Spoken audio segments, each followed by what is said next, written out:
The Great Happiness. बुद्धं शरणं गच्छामि। वन्दामि चेतियं सब्बं सब्बठाने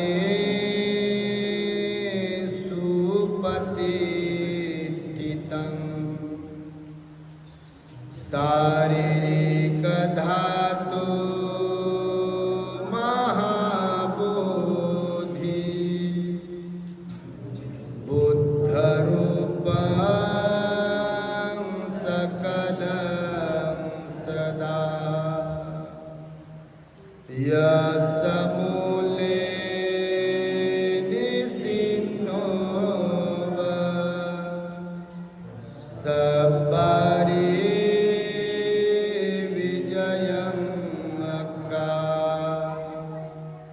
पत्तो सब्बन्युतं सत्था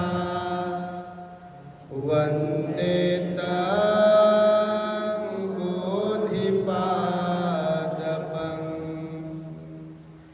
इमे ते महाबोधि लोकनाथे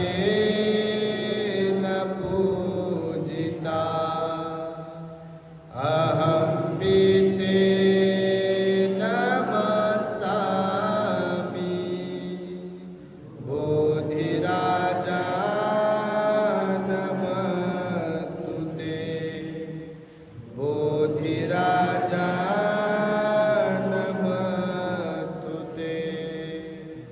बोधिराजा नमस्तुते।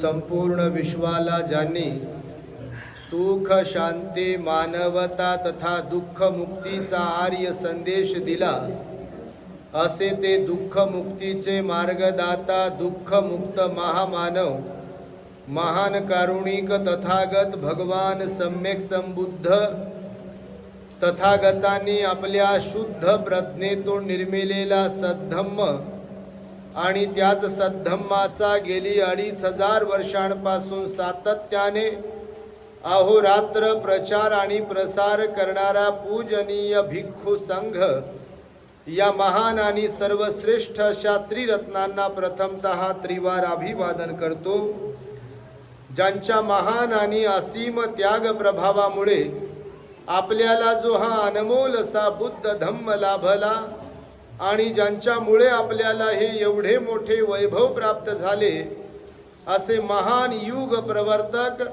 भारतीय राज्यघटनेचे शिल्पकार परमपूज्य बोधिसत्व डॉक्टर बाबासाहेब आंबेडकर या महामानवाच्या महान अशा धम्मक्रांतीमध्ये संपूर्ण जीवनाला समर्पित करून आज या वर्षावास पर्वातील महान मंगलमय दिनी 12 सप्टेंबर 2024 रोजी आपल्या महाकरुणा बुद्धिस्ट मॉनेस्ट्री साजापूर तालुका जिल्हा औरंगाबाद येथून आम्ही सर्व भिक्षू संघ आणि आपला श्रामणेर संघ आणि आपण सर्वजण औरंगाबाद शहर जिल्हा नागपूर अकोला बुलढाणा पुणे जालना अशा अनेक ठिकाणावरून आपण या धम्मसहलीमध्ये पितळखोरा बुद्ध लेणी या धम्मसहलीमध्ये आमच्या सोबत सहभागी झाल्यात,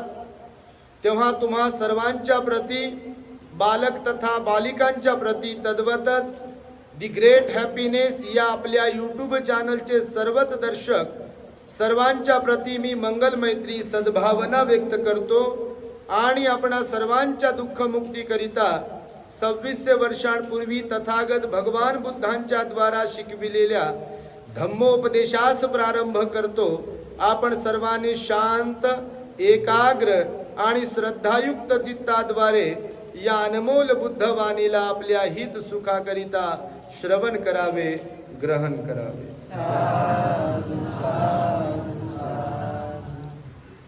खरं तर आज आम्हाला या पितळखोरा लेणीपासून जवळच असलेल्या कन्नड तालुक्यातील अंधानेर या गावामधील श्रद्धावान गायकवाड परिवाराकडे भोजनदानाचं निमंत्रण पूर्वीपासूनच होतं.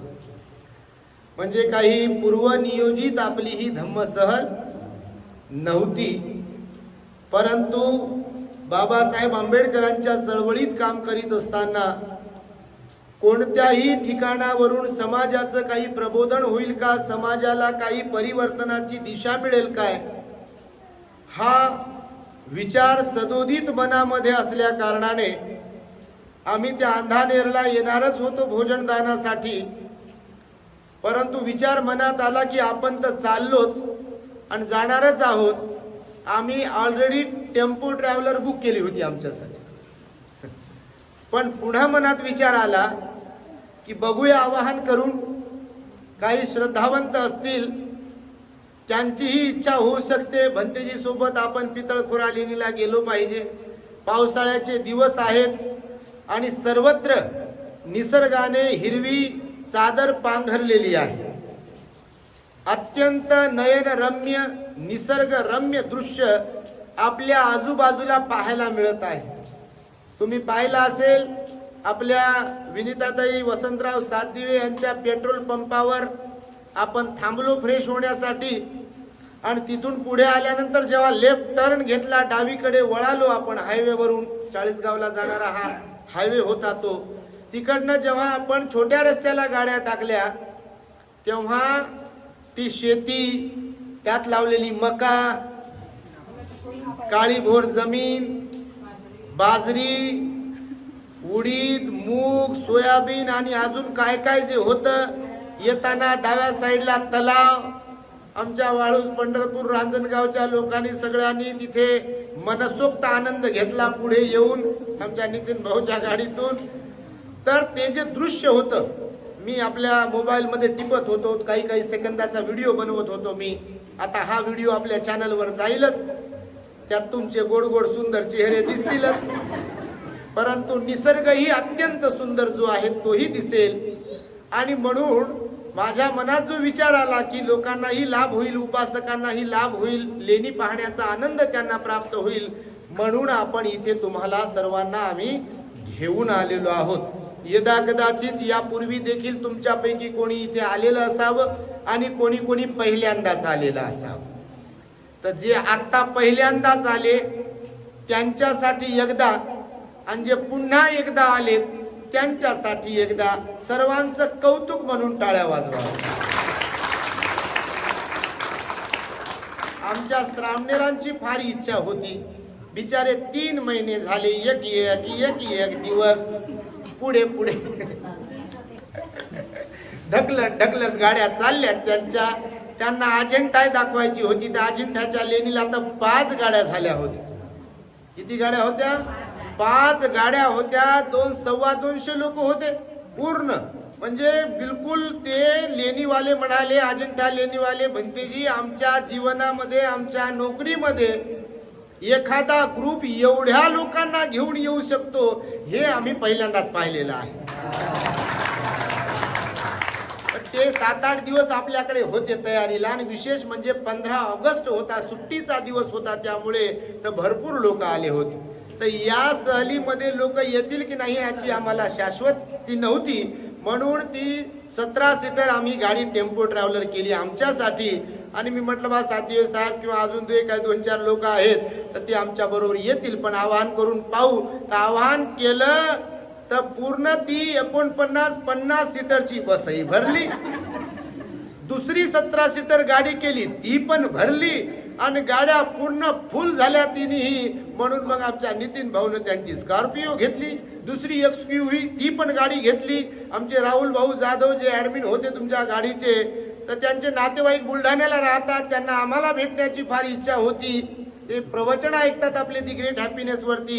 तर त्यांनी सांगितलं की बा भंतेजी येतात, आम्हाला येता येईल का? ते बाबा आई सगळेजण बघा आल्यानंतर एवढे आनंदित झाले.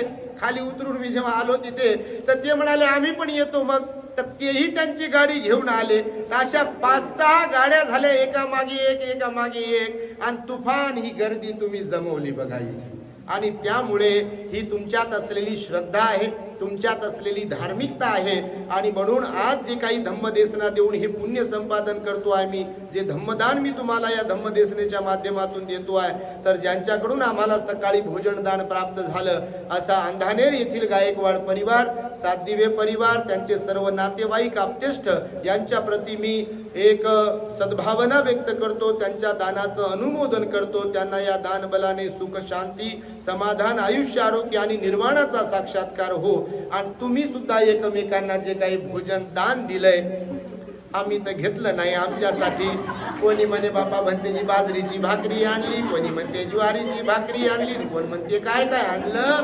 पण तुम्ही भोजन घेताना आम्ही पायऱ्यावरती बसून बुद्ध भीमाच्या गाण्याचा आस्वाद घेत होतो काय तर इतरांना देत होतो.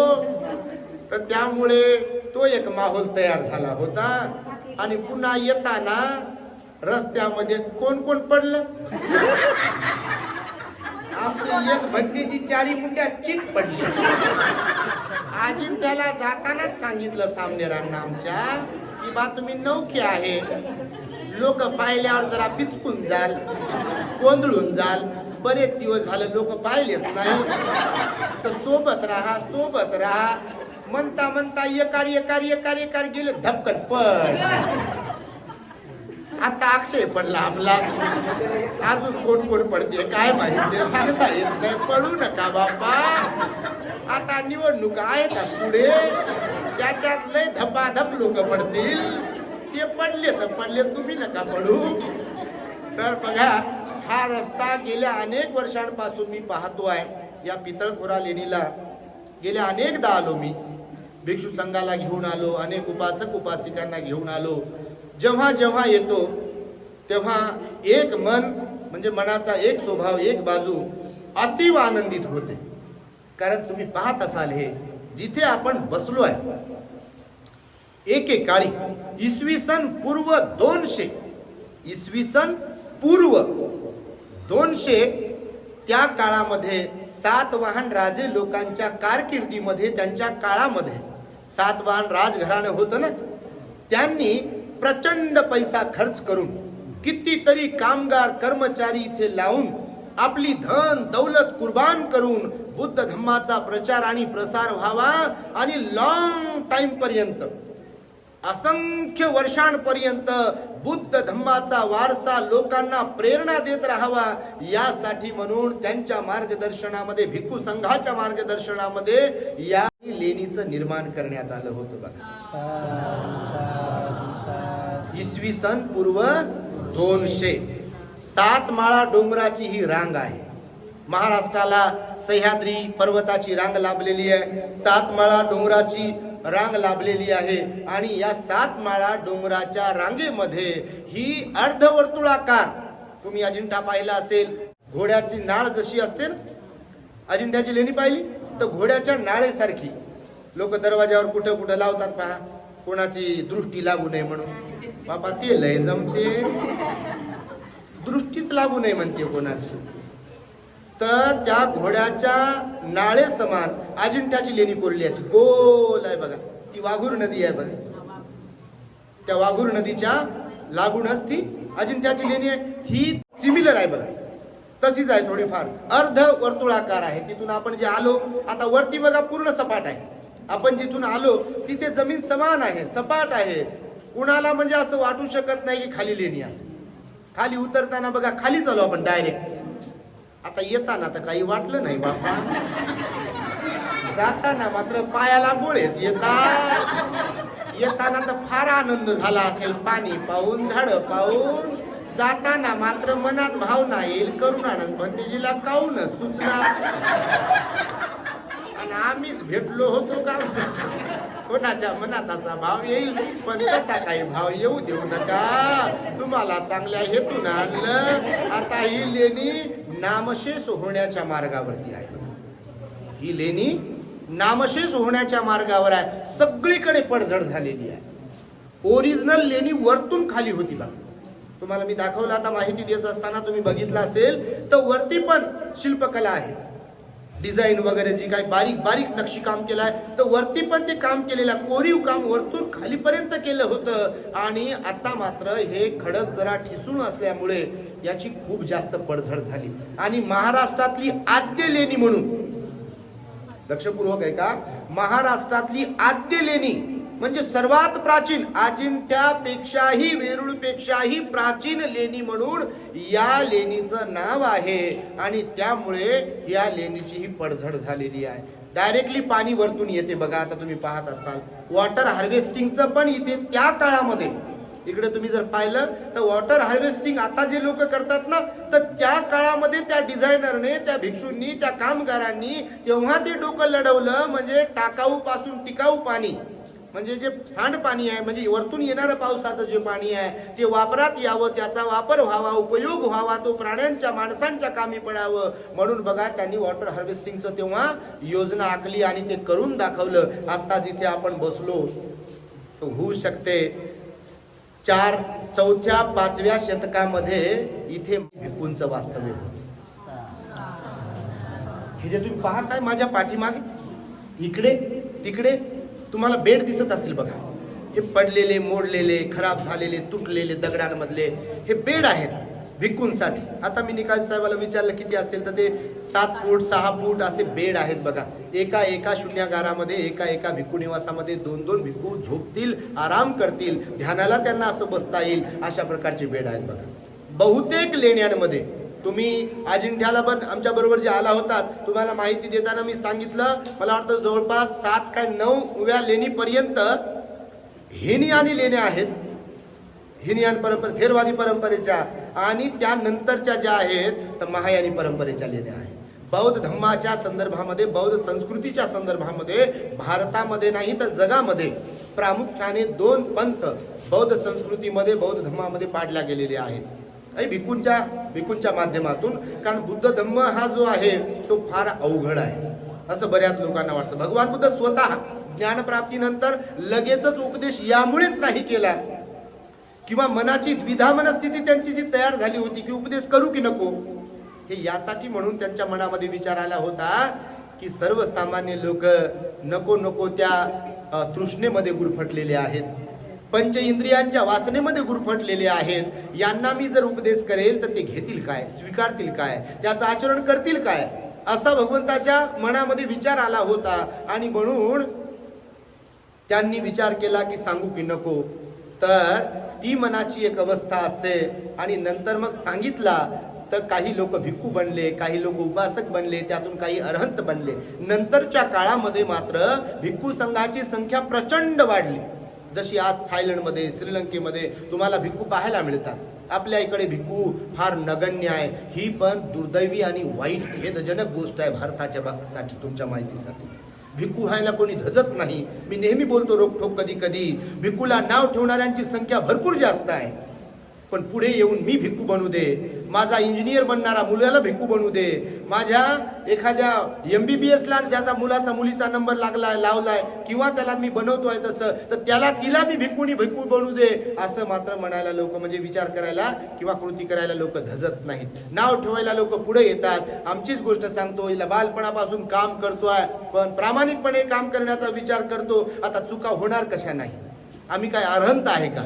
तुमच्यातूनच आलेले जे लोक असतील, माझं म्हणणं आहे आपल्या समाजाला की जे भिक्खू काम करतात, होत असतील त्यांच्याकडून ही चुका, बोलण्याच्या माध्यमातून, वर्तनाच्या माध्यमातून छोट्या काही चुका होत असतील, एखाद्या म्हणजे कुणाला गैरसमज होत असेल, कुणाला रागावून बोलल्या जात असेल, किंवा कोणी दान दिलं त्यांचा सन्मान होत नसेल, त्यांचं नाव घेतल्या जात नसेल, कारण अपेक्षा तर लयच असतात. बाप्पा दिलं की म्हणते माझं नावच घेतलं नाही म्हणते, मी दिसलोच नसेल का म्हणते, आणि टंकात वाजवत फिरते, मी केलं म्हणते, मी दिलं म्हणते, मी केलं म्हणते, मी दिलं, माझं नावच घेतलं नाही म्हणते. इथं तर आपल्या समाजाची पूर्ण गोष्ट बिघडलेली आहे बघा. आणि म्हणून आमच्याकडून अशा काही चुका होत असतील, कोणाचं नाव घेतल्या जात नसेल तर मग ते फुसफुस करते.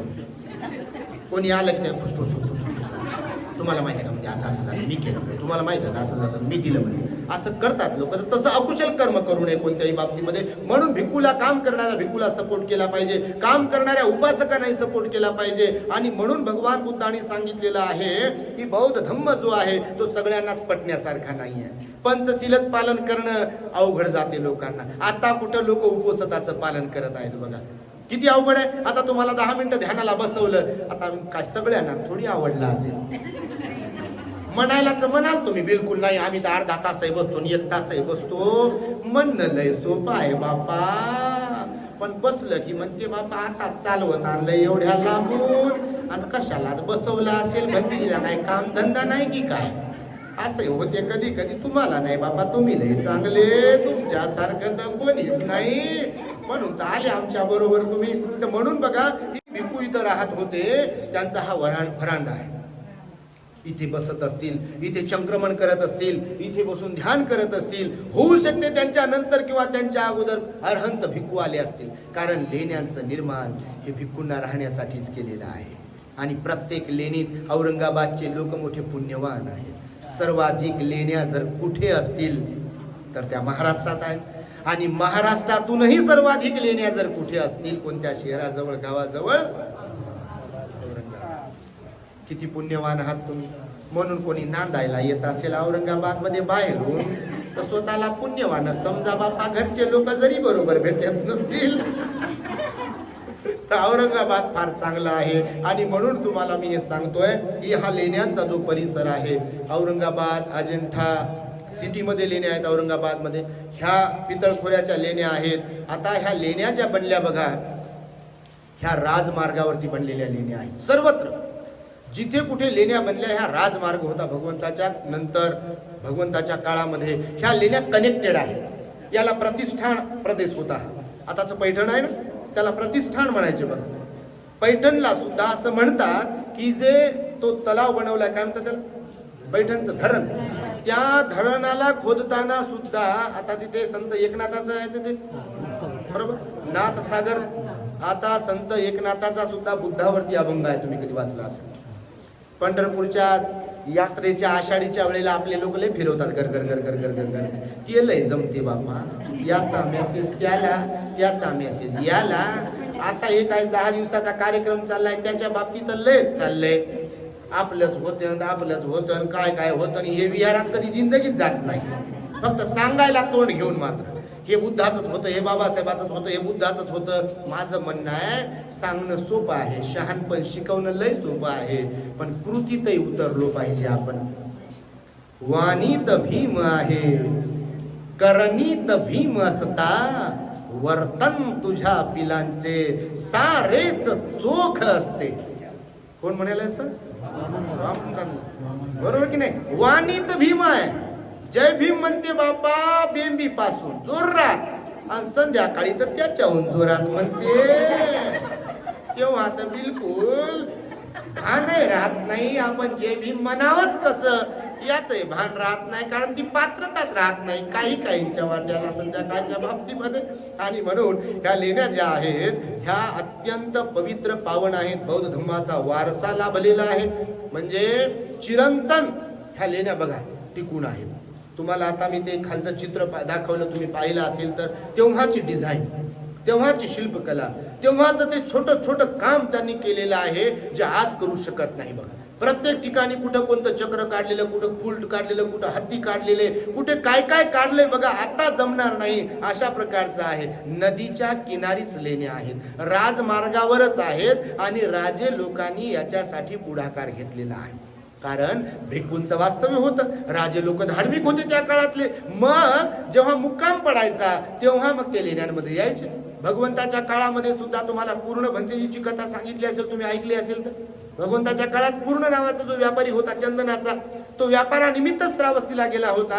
भगवंताकडे तो गेला संध्याकाळी, बा आपल्याला काय कुठे व्यवस्थित जागा आहे का चर्चा धम्मप्रवचन ऐकण्यासाठी, म्हणून त्याने विचारणा केली. आणि तेव्हा तो भगवंताकडे गेला होता आणि तो भिक्खू बनला होता. मी सांगितलं आपल्या ग्रेट हॅपीनेस वरती सांगितलेलं आहे त्याच्याबद्दल. तर राजमार्गावर ह्या लेण्या निर्माण मुद्दामून केलेल्या आहेत, कारण इथे मुक्काम झाल्यावर मग भिक्खूंकडे जाता यावं, धम्मदेशना करता यावी. आणि विशेष म्हणजे इथे ज्या काय अरहंतांच्या अस्थी ठेवल्या जायच्या, लेण्यांमध्ये बऱ्याच ठिकाणी अरहत भिक्खूंच्या अस्थी ठेवण्यात आलेल्या आहेत आणि त्या अस्थीचं दर्शन घेण्यासाठी सुद्धा लोक यायचे. कारण वंदनेमध्ये जे आपण म्हणतो ना, वंदामी जेतियं सब्बं सब्बठानेसु पतिष्ठितं शारीरिक धातू महाभूत.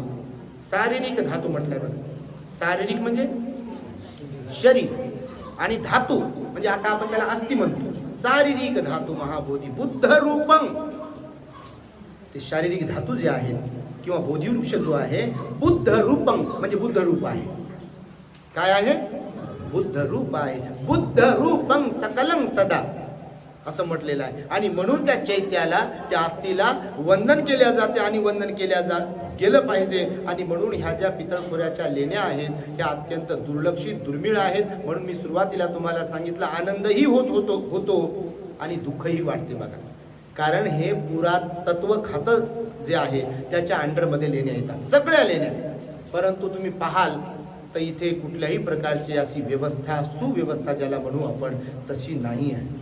याचं रखरखाव, ठेवण आपण ज्याला पाहिजे तसं तुम्हाला दिसणार नाहीये. बऱ्याच ठिकाणी औरंगाबादच्या लेण्या असो की कुठच्याही लेण्या असो, काही ठिकाणी व्यवस्थित आहे पण बऱ्याच ठिकाणी व्यवस्थित नाही आहे. कितीतरी ठिकाणी तर लेण्यांची विडंबना केलेली आहे.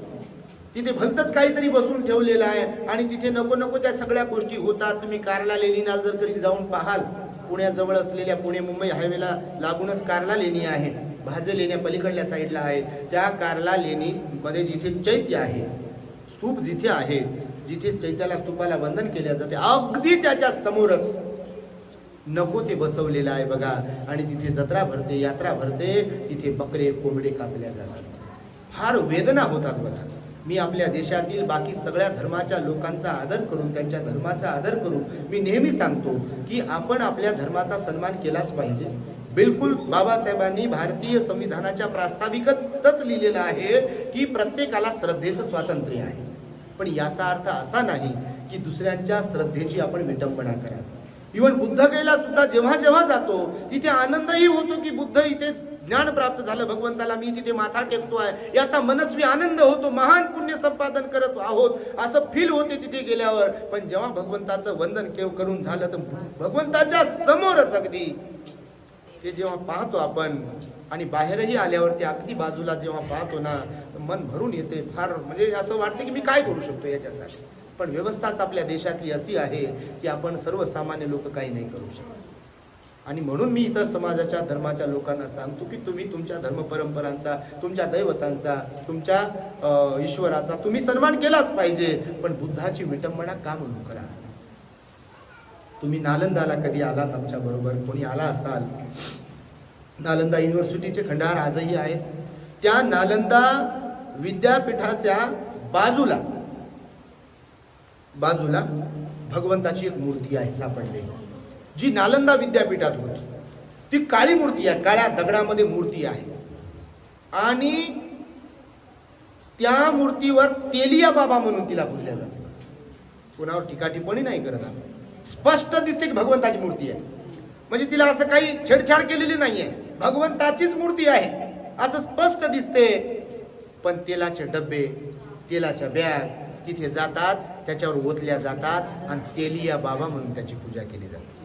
जिथे बुद्ध जन्मले, जिथे बुद्ध फिरले, जिथे बुद्धांनी लोकांमध्ये परिवर्तन घडून आणलं. नालंदाला भगवान बुद्ध गेले होते. सारीपुत्त त्यांचं चैत्य आहे तिथे, सारीपुत्ताचं माहिती तुम्हाला. सारीपुत्ताचं चैत्य आहे तिथे. सारीपुत्त परिनिर्वाणासाठी तिथे गेलेले होते. मी आता यावेळेस जेव्हा गेलो होतो ना बुद्ध गेला, आपला टूर असतो, आता पण नोव्हेंबरमध्ये टूर आहे, तर यावेळेला आम्ही नालंदामध्ये लोकांना काढून दिलं, बाकीच्या भंतेजींना. आणि आम्ही 2 भंतेजी महामोगलान भंतेजींचं जिथं घर आहे तिथेही जाऊन आलो. नालंदाच्या बाजूलाच आहे ते. आणि सारीपुत्त भंतेजींनी जिथे परिनिर्वाण प्राप्त केलं, त्यांच्या आईचं घर जिथं होतं तिथेही जाऊन आलो. एवढी वाईट परिस्थिती आहे, भयंकर वाईट परिस्थिती आहे. आणि हे होऊ नये, लेण्यांकडे दुर्लक्ष होऊ नये, त्याचं पावित्र्य राखल्या जावं म्हणून आम्ही ह्या लेण्यांवरती टूर काढत असतो बघा, किंवा बुद्धगयेला टूर काढत असतो. हेतू शुद्ध आहे आपला की तिथे आपली वर्दळ असेल, तिथे जाऊन वंदन करत असेल आपण, तर आपलं पुण्य होईल, आपल्या लोकांना त्याची माहिती पण होईल. आणि म्हणून ही लेणी जी आहे 40गाव, औरंगाबाद 40गाव रोडवर आहे. म्हणजे रोडवर म्हणजे थोडीशी आतमध्ये 68 किलोमीटर आहे. आणि त्यानंतर बघा मी तुम्हाला सांगत होतो अजिंठ्याच्या सारखी आहे. त्या काळामध्ये विचार करा, आता हे फार म्हणजे दुर्लक्षित वाटते, डोंगर वाटते, पण तेव्हा हे प्रेक्षणीय होते, रमणीय होतं. तेव्हा भिक्खू राहत असतील, वावरत असतील, तुम्ही कल्पना करू शकता की किती सुंदर वातावरण असेल. आता हे जंगलामध्ये आहे, पण तेव्हा फार सुंदर वातावरण असेल जेव्हा इथे भिक्खूचा वावर असेल. आणि त्यामुळे इथे पलीकडे तुम्ही जर पाहाल तर तिथे भगवान बुद्धाची पांढऱ्या चिवरातली फोटो तुम्हाला भित्तिचित्र पाहायला मिळेल. बोधिसत्वाचं चित्र पण तुम्हाला तिथे पाहायला मिळेल, जे अजिंठा लेणीच्या अगोदरचं आहे, पूर्वीचं आहे. मी तुम्हाला जे सांगत होतो की महायानी लेण्या ज्या आहेत ना, तर महायानी परंपरेमध्ये मूर्ती पूजा आहे. थेरवादी परंपरा म्हणजे हे जे भंतेजी तुम्हाला असे दिसतील, असे भंते जे दिसतील, असे म्हणजे कसे, असे नाही, असे म्हणजे बाप्पा हे अर्धा खांदा उघडा किंवा असं परिमंडल केलेलं, फुल परिमंडल केलेलं, मुंडन केलेलं, असे जे दिसतील की नाही, ते थेरवादी भिक्षू आहेत. थेरवादी परंपरा, त्यालाच महायानींनी हीनयान म्हटलं आहे. थेरवादी परंपरेला हीनयान म्हटलेलं आहे. आणि महायानी परंपरा म्हणजे दलाई लामा वगैरे जे असतात ना, त्यांचे ते म्हणजे खाली चॉकलेटी कलरचं ते अंतर्वास असतं लुंगीसारखं, वरती एक बंडी असते, चिवर वगैरे नसते, तर ते भंतेजी नाही, ते भंतेजी नाही, ते लामा ट्रेडिशन आहे त्यांचं, महायानी परंपरा आहे त्यांची, तर ते भंतेजी नाही, ते भिक्षू नाही. तर भगवंताच्या काळानंतर 5-6 संगीती झाल्या, परिषदा झाल्या.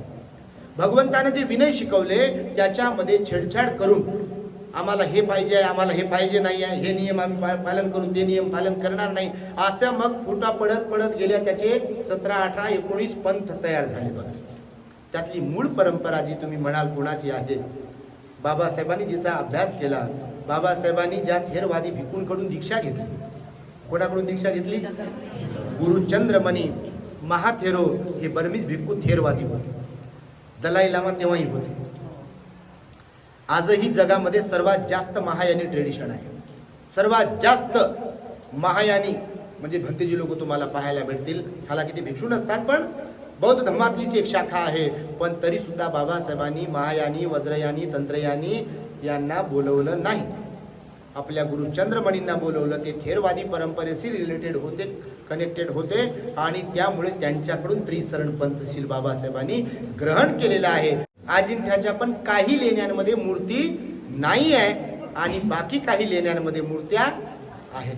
सुरुवातीच्या लेण्यांमध्ये मूर्त्या आहेत, बघितलं का बारकाईने, बारकाईने पाहत राहा बाबा. नाही तर जेवण केलं का, कमी पडलं का, जास्त झालं, कोणती भाजी केली होती हे तर सरतच नाही कुठं.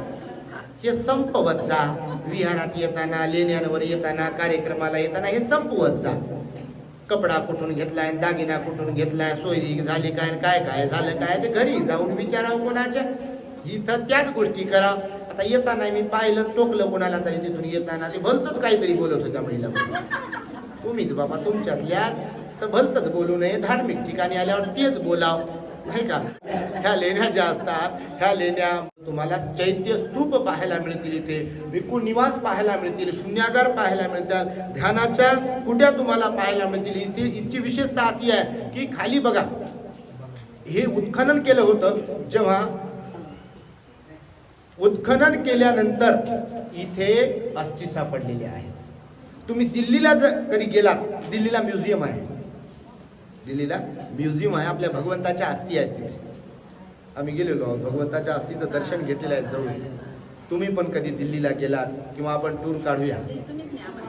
वा, आम्ही तेच बोलतो, तुम्ही तेच बोलतो. माझी तर इच्छा विमानानं नेण्याची, कारण विमानातही बसले पाहिजे ना बापा. काय सांगावं, तुमचे पोरं बसवतील की नाही, कोणाचे बसवतील, कोणाचे बसवणार नाही, पण मी मात्र नक्कीच तुमचा एक मुलगा म्हणून, भाऊ म्हणून तुम्हाला बसवेल नक्की. आणि दिल्लीला पण आपण जाऊया, निश्चितच जाऊया. कारण मरण्याच्या अगोदर भगवंताच्या अस्थीचं प्रत्यक्ष तुम्हाला अशा स्पष्ट असते दिसतील, तिथे स्पष्ट दिसतात त्या अस्थी. तुम्ही कधी फोटो बिटो पाहिला असेल आपल्या चॅनलवर, ते व्हिडिओ पण टाकलेला आहे. तर भगवंताच्या अस्थी अशा स्पष्ट दिसतात. धातू आहेत भगवंताचे, त्याची ते राख होत नाहीये आणि त्या जशाच तशा राहतात, चमचम चमकतात भगवंताच्या अस्थी. बघा विशेषता असते ती भगवंताच्या अस्थी हे सर्वसामान्यांच्या अस्थीसारख्या हाडासारखे हाड नसतात भगवंताचे. आणि त्यामुळे भगवंताच्या अस्थी बघायला आपण तर जाऊ. इथे सुद्धा अरहंत भिक्खूच्या अस्थी सापडल्या होत्या. यक्ष बौद्ध धर्मातलं जे आहे ना, यक्ष तुम्ही प्रवचन ऐकलं असेल बघा. यक्षाने का भगवंताला आत या बाहेर जा, आत या बाहेर जा असं एक प्रवचन आहे बघा. ऐकलं तुम्ही प्रवचन? आपल्या चॅनेलवर प्रवचन आहे बघा. नंतर आलं बघ यक्ष. आणि मग भगवान बुद्ध एकदा म्हणतात त्याला, 2-3दा भगवान जातात बाहेर, पुन्हा आतमध्ये बोलवते ते आणि पुन्हा म्हणते बाहेर जा म्हणतात यक्ष भगवंताला. असं 2-3दा करतात भगवान, त्याचं ऐकतात, नंतर म्हणतात जात नाही बाहेर. आपल्यासारखं म्हणत नाही बाबा जात कसा नाही किंवा जातच नाही. तर मग त्याने काही प्रश्न विचारले भगवंताला यक्षाने. तर इथे त्या यक्षाची एक मूर्ती मिळाली होती दिल्लीच्या म्युझियम मध्ये. ती आहे लाफिंग बुद्धा. माहिती का तुम्हाला? ऍक्च्युअल मध्ये नाही आहे ते, पण त्याचं नाव आहे म्हणून मी सांगतो सर्वत्र. लाफिंग बुद्धा असे हात 2 वर केले, कोणत्या हॉटेलवर ठेवते, कुठं घरी ठेवते कोणाच्या, किंवा कुठे कुठे पाहायला मिळते. ते बुद्धा बिद्धा काही नाही आहे, यक्षाची मूर्ती आहे. यक्ष इथे जे होत ना पितळखोरा लेणीत, तर इथची यक्षाची मूर्ती गेली दिल्लीच्या म्युझियम मध्ये. दिल्लीच्या म्युझियम मधले फोटो गेले जगात, चायनाला, जपानला, इकडे तिकडे. आणि त्यांनी मग त्याचं ते लाफिंग बुद्धा बनवलं. असं पोट मोठंच्या मोठं, हात वर केलेलं, डोळे मोठे मोठे, आणि ते लाफिंग बुद्धा तुम्हाला पाहायला मिळते बघा. ऍक्च्युअल मध्ये त्याला लाफिंग बुद्धा वगैरे काय नाही. अशा मूर्त्या भगवंताच्या नसतात. भगवान टेन्शन मध्ये कधी नव्हते, तशा मूर्त्या कधी घेऊ नये म्हणून इथे अस्थी पण भेटलेल्या आहेत. आणि ते आपलं काय म्हणत होतो, यक्षाची मूर्ती पण भेटलेली आहे. त्यानंतर निजामाचा काळ जो होता की नाही, निजामाच्या काळामध्ये सुद्धा हे जे स्तंभ तुम्हाला आतमध्ये पाहायला भेटतात, आतमध्ये बघा स्तंभ आहे, तुम्ही बघितले का येताना? चैत्यामध्ये स्तंभ आहेत ना, त्या चैत्यामधले जे स्तंभ आहेत ना, तर 37 स्तंभ होते ते. किती? 37 स्तंभापैकी आता 12 स्तंभ आहेत. त्या स्तंभाच्या पासून निजामांनी ते 12 स्तंभ तयार केलेले बघा. निजामाची कारकिर्दी होती ना तेव्हा म्हणजे त्या चैत्याच्या बाजूला, स्तूपाच्या बाजूला 37 स्तंभ होते, पैकी आता 12 आहेत. तुम्ही जाऊन पहा. आणि ह्या पूर्ण लेण्या ज्या आहेत 13 लेण्या होत्या. किती? 13 लेण्या होत्या. परंतु आता नामशेष झालेल्या लेण्या तुम्हाला ह्या सगळ्या पाहायला मिळतील. आणि म्हणून आपला हा जो टूर आहे तुम्हाला हे पाहायला आणलं. होऊ शकते भविष्यात ही अजून पूर्ण पडझड होईल आणि येणाऱ्या पिढीला पाहायला भेटणार नाही. म्हणून तुमचे 400 रुपये वाया नाही गेले.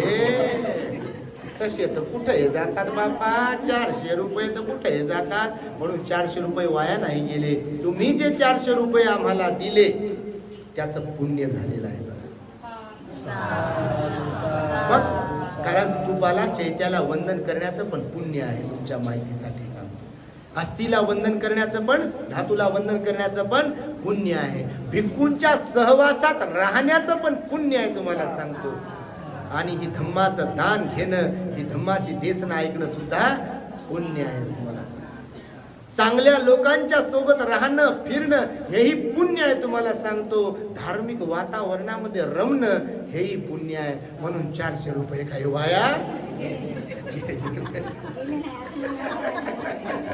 1853 साली इथे उत्खनन झालं इंग्रजांच्या काळामध्ये. आणि उत्खनन झाल्यानंतर पुरातत्व खात्याने आपल्या अंडरमध्ये या लेणीला घेतलेलं आहे.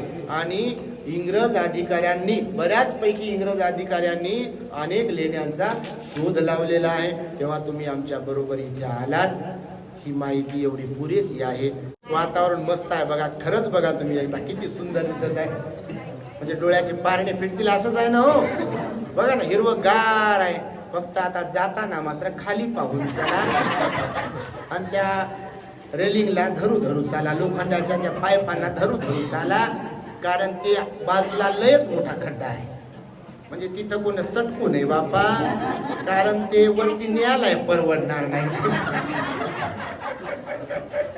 आपल्यासोबत 2 आमचे म्हातारे भंतेजी, आमचे आणि मंगल मोदी भंतेजी, आमचे म्हातारे भंतेजी आहेत. आणि एक तर बाबा ते हे घेऊन आले बाबा, वॉकर थांबले का तिकडं, ते तर वॉकर घेऊन आले. म्हणजे लोकांना किती हौस असते हे त्याच्यातून सिद्ध होते बघा. आणि त्यामुळे मी सर्वांच्या प्रती मंगल मैत्री व्यक्त करतो. असेच फिरत राहा. फिरण्याने खूप आनंद मिळतो बघा. जाता जाता म्हणजे शेवटचं सांगतो तुम्हाला, पैसे कमवत राहा,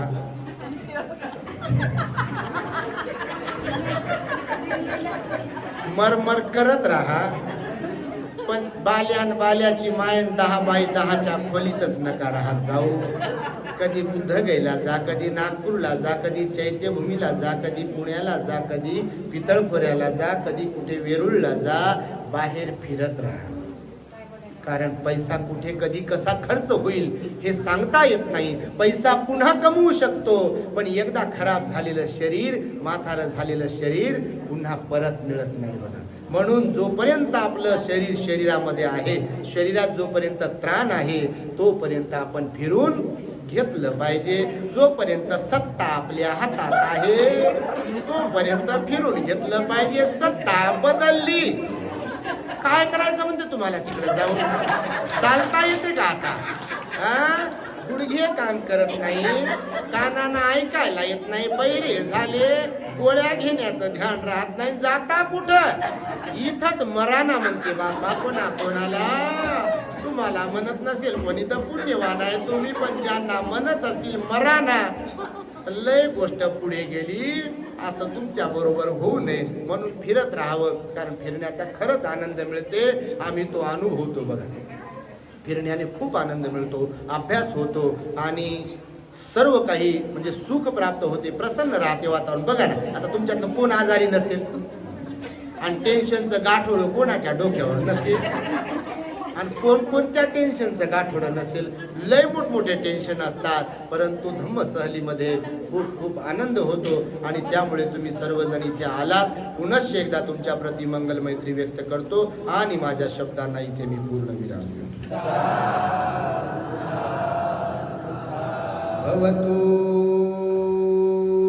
सब मंगलम रक्षन्तु सब देवता सब बुद्धानुभावेन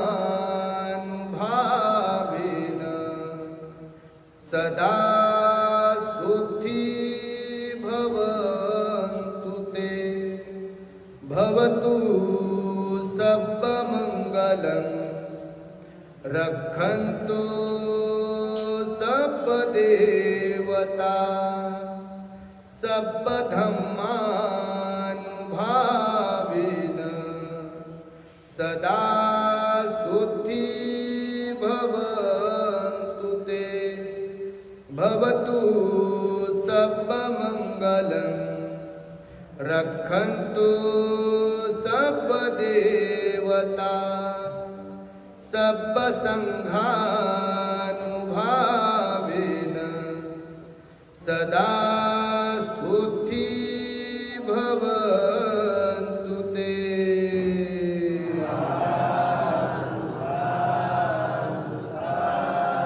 बुद्धं नमामि, धम्मं नमामि, संघं नमामि.